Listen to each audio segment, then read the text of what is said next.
అందరికీ నమస్కారం. మన డైలీ భక్తి కథల సిరీస్కి స్వాగతం. అందరూ ఎలా ఉన్నారు? నేనైతే చాలా బాగున్నాను. మీరు ఎలా ఉన్నారో కమెంట్ రూపంలో తెలియజేసండి. మరి ఇవాళ భక్తి కథ తెలుసుకుందామా? మరి రామనామం శక్తి ఒకసారి జపిస్తే జీవితం మారుతుంది అని మీకు తెలుసా? మన జీవితంలో ఎన్నో సమస్యలు, బాధలు, కానీ ఒక చిన్న నామం, రామనామం మీ జీవితాన్ని పూర్తిగా మార్చగలదని తెలుసా? రామనామం అనేది సాధారణ పదం కాదు, అది పరమశక్తి, పరమసత్యం. పురాణాల్లో చెబుతారు, ఒకసారి ఒక దొంగ పాపాలు చేసి జీవితం గడిపేవాడని. ఒకరోజు ఒక మహర్షిని కలుసుకున్నాడు.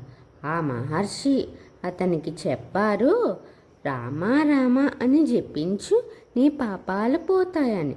కానీ ఆ దొంగకి రామ అనే పదం కూడా చెప్పడం రాలేదు. అప్పుడు మహర్షి ఒక ఉపాయం చెప్పారట.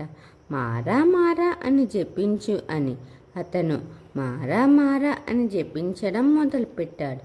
కొద్ది రోజుల్లో అది రామారామగా మారిపోయింది. అతని జీవితం పూర్తిగా మారిపోయింది. ఆ దొంగ ఎవరో తెలుసా? అతడే వాల్మీకి మహర్షి. అతనే తర్వాత రామాయణం రచించారట. హనుమంతుడు ఎప్పుడు రామనామాన్ని జపిస్తూ ఉండేవాడు.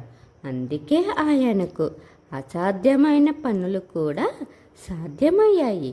లంకా దహనం, సముద్రం దాటడం అని రామనామం శక్తి వల్లే. రామ అనే 2 అక్షరాలు మన మనసును శాంతిగా మార్చుతాయి, మన పాపాలను తొలగిస్తాయి, మన జీవితానికి దారి చూపిస్తాయి. రోజుకు 11 సార్లైనా రామ అని జపించండి. మీ జీవితంలో అద్భుత మార్పులు చూస్తారు.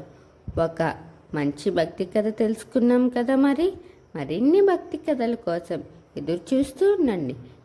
వీడియో నచ్చితే లైక్, షేర్, కామెంట్ చేయండి. మన ఛానల్ని సబ్స్క్రైబ్ చేయండి. ఓం శ్రీ మాత్రే నమః.